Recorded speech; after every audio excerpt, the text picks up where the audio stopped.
नमस्कार दोस्तों, मेरा नाम है शशांक और स्वागत है आप सभी का कॉर्पोरेट गाय यूट्यूब चैनल में। और आज इस वीडियो में हम बात करने वाले हैं बिजनेस कंटिन्यूटी प्लान। तो बिजनेस कंटिन्यूटी प्लान के बारे में आपने सुना ही होगा, आई एम श्योर, क्योंकि कोविड-19 के बाद बिजनेस कंटिन्यूटी प्लान की जरूरत बहुत ज्यादा बढ़ चुकी है इंडस्ट्रीज में, और इंडस्ट्रीज बहुत ज्यादा फोकस कर रही हैं इन चीजों पे। तो बिजनेस कंटिन्यूटी प्लान, अगर आप सिक्योरिटी प्रोफेशनल हैं तो आपको भी पता होना चाहिए कि बिजनेस कंटिन्यूटी प्लान क्या है और इसको कैसे इम्प्लीमेंट किया जाता है, कैसे प्लान किया जाता है, क्या क्या स्टेप्स इसमें इन्वॉल्व होते हैं, राइट। क्योंकि कोविड-19 के बाद जितने भी सिक्योरिटी इंटरव्यूज मैंने दिए हैं और जितने भी लोगों ने दिए हैं, उनमें से एक बात निकलकर सामने आई है कि इंटरव्यूज में बीसीपी को लेकर बहुत सारे क्वेश्चंस पूछे जा रहे हैं और कुछ लोगों को पता है, बहुत से लोगों को नहीं पता कि कैसे इस क्वेश्चन को डील करना है, right? So how do you plan for business continuity? What is business continuity plan? What are the steps involved in the business continuity plan? Or how do you handle a crisis? Or have you handled a crisis? So इस तरह के questions आ रहे हैं interviews में, तो उन सबको handle करने का एक ही तरीका है to understand business continuity plan. तो आज इस वीडियो में हम बात करने वाले हैं business continuity plan. Business continuity plan जिसको हम शॉर्ट फॉर्म में बोलते हैं बीसीपी। तो बीसीपी जो है बेसिकली ये दो पार्ट्स में डिवाइडेड है, राइट, दो पार्ट्स, और उसके बाद उसके सब पार्ट्स भी हैं जिसकी हम बात करेंगे। पहला है आपका प्लानिंग पार्ट, कि पहले इसको आपको प्लान करना पड़ेगा। दूसरा है आपका एग्जीक्यूशन पार्ट, राइट, उसको ग्राउंड में एग्जीक्यूट करना, राइट। तो प्लानिंग पार्ट और एग्जीक्यूशन पार्ट में क्या क्या सब टॉपिक्स हैं, सब पार्ट्स हैं, उसकी हम बात करेंगे। तो प्लानिंग पार्ट में क्या है, पहला प्लानिंग पार्ट है, पहला प्लानिंग ही है जिसको हम बोलते हैं readiness, to get ready for any emergency और क्राइसिस। और दूसरा है उसकी प्रिवेंशन, उसको कैसे प्रिवेंट करेंगे ऑन ग्राउंड, राइट। और उसके बाद है एग्जीक्यूशन में क्या है, कैसे उसको हम रिस्पॉन्स करेंगे और कैसे हम उसके बाद उसमें से रिकवरी करेंगे। और थर्ड है, उसको बोलते हैं हम टेस्ट, ट्रेन एंड इवैल्यूएशन। तो ये पार्ट आप इसको प्लानिंग में भी ले सकते हैं, चाहे आप इसको भी ले लीजिए, कहीं भी ले लीजिए। तो ये दो पार्ट्स में बेसिकली डिवाइडेड है। उसको हम फर्दर स्टडी करेंगे कि क्या क्या इनमें स्टेप्स इन्वॉल्व होते हैं, प्लानिंग में, रेडीनेस में, प्रिवेंशन में, या रिस्पॉन्स और रिकवरी में, right. So let's start. So पहला स्टेप जो है आपका बिजनेस कंटिन्यूटी प्लान का, जो कि है readiness, getting ready for any kind of emergency, right. तो इसमें क्या क्या स्टेप्स इन्वॉल्व होते हैं, लेट्स अंडरस्टैंड। पहला स्टेप इन्वॉल्व है इसमें अकाउंटेबिलिटी को असाइन करना, असाइन अकाउंटेबिलिटी, राइट। इसमें मतलब क्या है इसका, कि कौन कौन सी टीम्स होंगी जो इसमें इन्वॉल्व रहेंगी, जो बीसीपी या क्राइसिस को हैंडल करेंगी या बीसीपी को एग्जीक्यूट करेंगी। तो वो है टीम्स को असाइन करना, उनकी अकाउंटेबिलिटी, राइट। तो उसके लिए एक डिपार्टमेंट होता है बिजनेस कंटिन्यूटी और क्राइसिस मैनेजमेंट टीम जिसको हम बोलते हैं। तो उनको क्या क्या अकाउंटेबिलिटीज दी जाएंगी, that is called the assign the accountabilities. उसके बाद क्या आता है, perform risk assessment. Risk assessment बहुत इंपॉर्टेंट है अगर आपको कोई भी प्लान एग्जीक्यूट करना है सक्सेसफुली। अगर आपको रिस्क असेसमेंट के बारे में नहीं पता, आप ये आई बटन पे जाके यहाँ पे वीडियो देख सकते हैं, राइट, कि रिस्क असेसमेंट कैसे किया जाता है। नेक्स्ट थर्ड स्टेप है आपका बिजनेस इम्पैक्ट एनालिसिस, जिसको हम बोलते हैं BIA, बिजनेस इम्पैक्ट एनालिसिस। तो what is business impact analysis? Actually business impact analysis होता है कि अगर कोई भी इमरजेंसी हुई, कोई भी डिजास्टर हुआ या कोई भी क्राइसिस होगा, तो उसका एक बिजनेस पर क्या इम्पैक्ट पड़ेगा। फॉर एग्जाम्पल, अगर एक किसी इंडस्ट्री की बात करें, कोई भी एक ऑर्गेनाइजेशन ले लीजिए, राइट, अगर उसमें आग लगती है तो उसका उस बिजनेस पर क्या इम्पैक्ट पड़ेगा, कितना नुकसान होगा, कितने उसके स्टेक होल्डर्स जो है उनका नुकसान होगा, कितने शेयर्स डाउन चले जाएंगे, कितने असेट्स जो है उसके जल जाएंगे। तो वो क्या क्या इम्पैक्ट हो सकता है उस बिजनेस के ऊपर, that is called business impact analysis, right. उसके बाद अगर आपको बिजनेस इम्पैक्ट एनालिसिस हो गया, उसके बाद आता है स्ट्रेटेजिक प्लानिंग।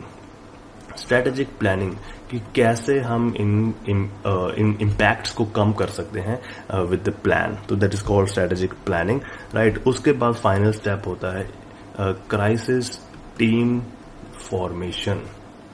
कौन सी टीम होगी और उस टीम में कौन कौन लोग होंगे, उसकी फॉर्मेशन करना। एक टीम का लीडर होगा, उसके नीचे उसके फर्दर टीम मेंबर्स होंगे, तो राइट, कि वो क्या क्या काम करेंगे, और फर्दर उनके नीचे और लोग होंगे जो एग्जीक्यूट करेंगे उस प्लान को। तो that is called crisis management, team formation, right? So this is the first step. This is called readiness. So I hope कि आपको पहला स्टेप समझ आ गया होगा. Assigning accountability, risk assessment, business impact analysis, strategic planning, and crisis team formation. Right? So now let's talk about this step number 2. Step number 2 भी बहुत important है क्योंकि प्लानिंग के बाद कोई भी प्लान सिर्फ पेपर पे काम नहीं करेगा, उसको आपको ग्राउंड में इंप्लीमेंट करना पड़ेगा. That is called step number 2. इसको हम बोलते हैं प्रिवेंशन. प्रिवेंशन का मतलब क्या है, आप क्या समझते हैं, प्लीज कमेंट्स में आप बता सकते हैं. What do you understand by prevention, right? So prevention मैं आपको समझा देता हूं अपने पॉइंट ऑफ व्यू से, then you can also compare कि मैंने आपको क्या बताया था और आपने कमेंट्स में क्या लिखा था. What is prevention? प्रिवेंशन होता है किसी भी इंसिडेंट को होने से पहले ही उसे रोक देना. सो दैट इज द बिगेस्ट. आपने एक कहावत सुनी होगी, prevention is better than cure, right? कि बीमारी को प्रिवेंट करना is the best cure you can ever have. तो इसी तरह इंडस्ट्री में भी फायर को प्रिवेंट करना, राइट, और फायर को बाद में बुझाना, इन दोनों में बहुत डिफरेंस है, राइट? तो सबसे इंपॉर्टेंट है उसको प्रिवेंट करना. सो प्रिवेंशन कैसे की जाएगी? प्रिवेंशन के लिए पहले आपको प्लानिंग करनी पड़ेगी. तो प्लानिंग हमने ऑलरेडी स्टेप नंबर 1 में कर ली है. तो प्रिवेंशन के लिए उस प्लान को हमें ग्राउंड में इंप्लीमेंट करना पड़ेगा. तो इंप्लीमेंट कैसे किया जाएगा? इंप्लीमेंटेशन के लिए पहला होता है कंप्लायंस विद द पॉलिसी. आपने किसी भी इंडस्ट्री में काम किया होगा तो कंप्लायंस बहुत इंपॉर्टेंट होते हैं हर इंडस्ट्री में. तो जैसे कि आपने बहुत सारे कंप्लायंस सुने होंगे.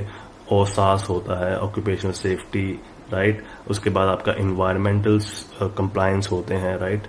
इन्वायरमेंटल होते हैं, आपके क्वालिटी के होते हैं, राइट? आपके कंपनी के खुद के एथिक्स होते हैं जिसको आप फॉलो करते हैं. तो इन सब के साथ कंप्लायंस, यानी कि जितने भी लोग या जितने भी एक्टिविटीज उस इंडस्ट्रीज में हो रही हैं वो उन कंप्लायंस को फॉलो करनी चाहिए. अगर वो फॉलो नहीं करेंगी then there will be incidents. तो पहला आपको इंश्योर करवाना है कि जो आपकी पॉलिसीज हैं उनके साथ लोग उसको फॉलो करें, right? So that is called compliance with the policies. दूसरा स्टेप है आपका mitigation strategies. So what is mitigation and what are called mitigation strategies? Let us understand. तो क्या होता है, पहले आपने प्लान किया था स्टेप नंबर 1 में रिस्क असेसमेंट. तो जब आप रिस्क असेसमेंट करते हैं तो उसमें आप कुछ थ्रेट्स को आइडेंटिफाई करते हैं, राइट? जो कि मैंने आपको उस वीडियो में बताया है, आप देख सकते हैं. थ्रेट्स आइडेंटिफाई करते हैं और उन थ्रेट्स को कम करने के लिए आप कुछ प्लान बनाते हैं कि भाई मेरी कंपनी में अगर चोरी होगी तो मैं उस चोरी को इस तरह से रोक सकता हूं. तो वही है आपके मिटिगेशन स्ट्रेटेजीज. तो वो आपके स्टेप नंबर 2 में आपको उन्हें इंप्लीमेंट करना होता है ऑन ग्राउंड. कि मैं एक्सेस कंट्रोल के लिए यहाँ पे गार्ड लगाऊंगा, यहाँ पे एक्सेस कंट्रोल सिस्टम लगाऊंगा, इलेक्ट्रॉनिक एक्सेस कंट्रोल, यहाँ पे वीडियो सर्विलेंस होगा, मोशन डिटेक्टर होगा या PIDS होगा, कुछ भी आप होगा. तो that is called mitigation strategies. या मैं लोगों को एजुकेट करूंगा, राइट? अपने गार्ड्स को ट्रेन करूंगा. तो these all are called mitigation strategies. तो प्रिवेंशन में आपको मिटिगेशन स्ट्रेटेजीज को इंप्लीमेंट करना पड़ता है, राइट?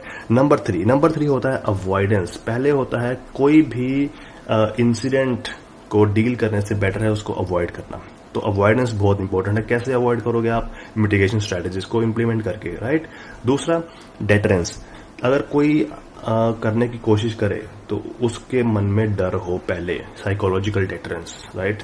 तीसरा डिटेक्शन. अगर वो फिर भी कोशिश करे तो then you can detect it, right? For example आप एक किसी इंडस्ट्री की बात करें जिसमें एक बहुत थ्रेट है फायर का, कि भाई इस कंपनी में फायर लग सकती है, आग लग सकती है, राइट? तो मान लेते हैं कि ये इंडस्ट्री है, इसमें आग लगने का थ्रेट है. तो सबसे पहला काम आपका क्या होना चाहिए? इसको अवॉइड करना.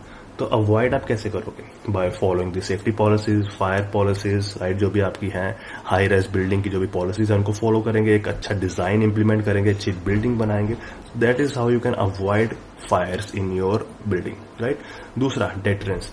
अगर कोई उसको ना फॉलो करे then you should have penalising policies कि भाई आपको अगर कंप्लायंस फॉलो नहीं करेंगे देन आपके साथ ये एक्शन लिया जाएगा आपके ऊपर. That is called deterrence. तीसरा डिटेक्शन. अगर आग लग गई तो उसको फैलने से पहले ही डिटेक्ट करने के लिए आपके पास फायर सेंसर्स होने चाहिए जो फायर को सेंस कर सकें, स्मोक सेंसर्स होने चाहिए, राइट? कैमराज होने चाहिए, जो भी है. तो इस तरह से आप उसको डिटेक्ट कर सकते हैं. This is called avoidance, deterrence and detection. So ये आपके स्टेप नंबर 2 यहाँ पे हो गया है खत्म, right? So now let's move on to the step number 3. Step number 3 बहुत इंपॉर्टेंट है, राइट? क्योंकि सिक्योरिटी में स्टेप नंबर 3 की बहुत इंपॉर्टेंस है. तो स्टेप नंबर 3 है आपका रिस्पॉन्स. क्योंकि security is one of the first responders, right? ये हम फर्स्ट रिस्पॉन्डर्स होते हैं इंसिडेंट्स में. उसके बाद ही बाकी स्टेक होल्डर्स इन्वॉल्व होते हैं उसके बाद। तो दैट इज वाई रिस्पॉन्स बहुत जरूरी है from security point of view. तो इसमें क्या क्या स्टेप्स इन्वॉल्व होते हैं। मान लेते हैं कि कोई इंसिडेंट हो चुका है, अब इंसिडेंट हो चुका है, उसकी आपके पास इन्फॉर्मेशन आएगी, तो इन्फॉर्मेशन के बाद आपका पहला काम होता है रिस्पॉन्स करना, लोकेशन पे पहुंचना, उसको डील करना।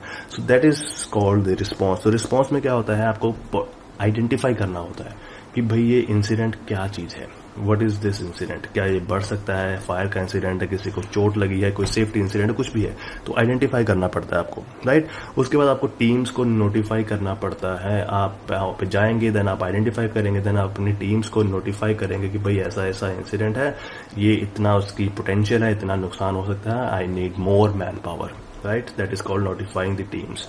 उसके बाद होता है असेस सिचुएशन, सिचुएशन की असेसमेंट, सिचुएशन असेसमेंट कि भाई इसमें मेरे को कितने रिसोर्सेज लगेंगे, कितनी मैन पावर लगेगी, कितना टाइम लगेगा, राइट। तो वो आ गया सिचुएशन असेसमेंट।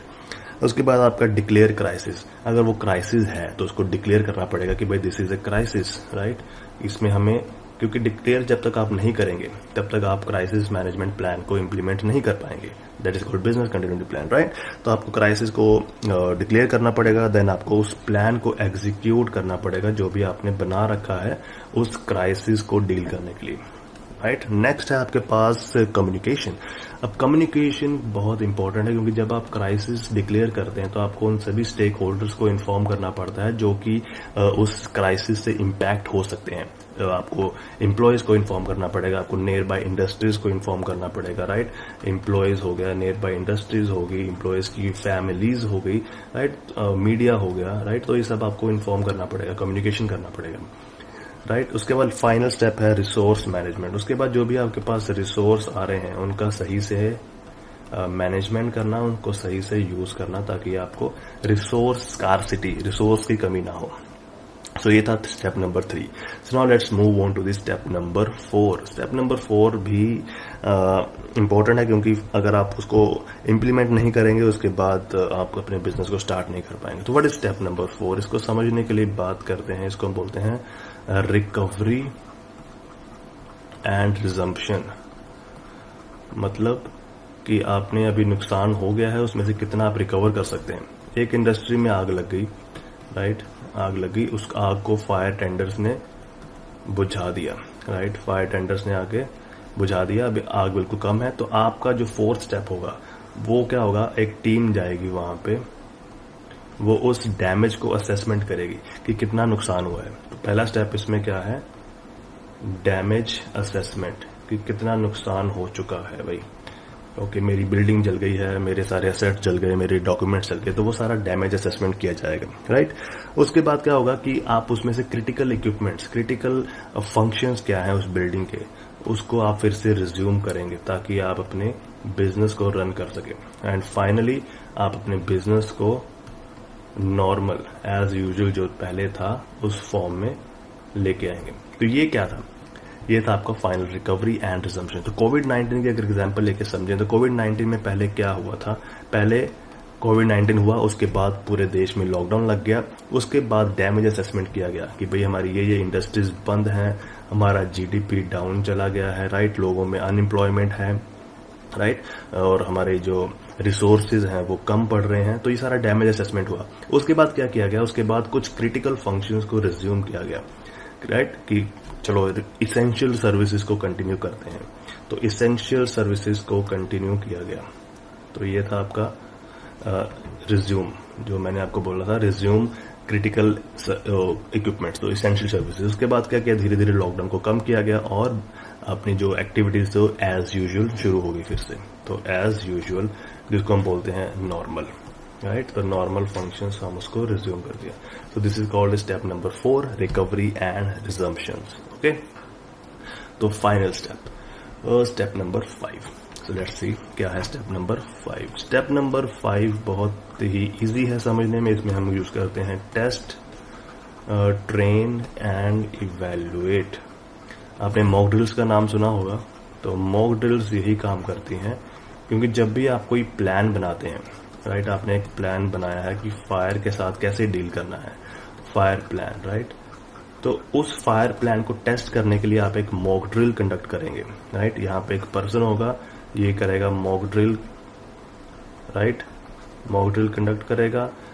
उसकी इंफॉर्मेशन जाएगी रिस्पॉन्स टीम के पास, राइट। रिस्पॉन्स टीम वहां इंसिडेंट लोकेशन पे जाएगी, राइट, इंसिडेंट लोकेशन पे जाएगी और वहां जाके आपका जो प्लान है उसको इम्प्लीमेंट करेगी, राइट।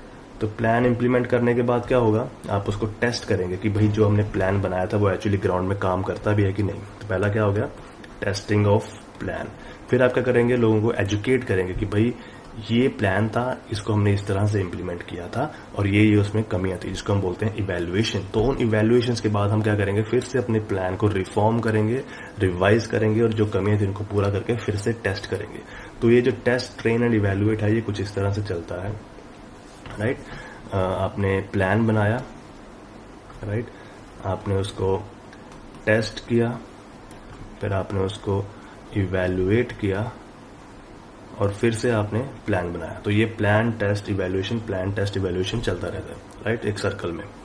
तो ये एक कंटिन्यूस लूप है, right, plan test and evaluation. So I hope कि आपको ये 5 स्टेप जो है बिजनेस कंटिन्यूटी प्लान के समझ आ गए होंगे।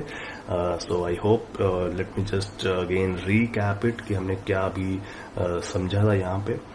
तो पहला स्टेप आपका था, जो पहला स्टेप था आपका प्लानिंग, राइट।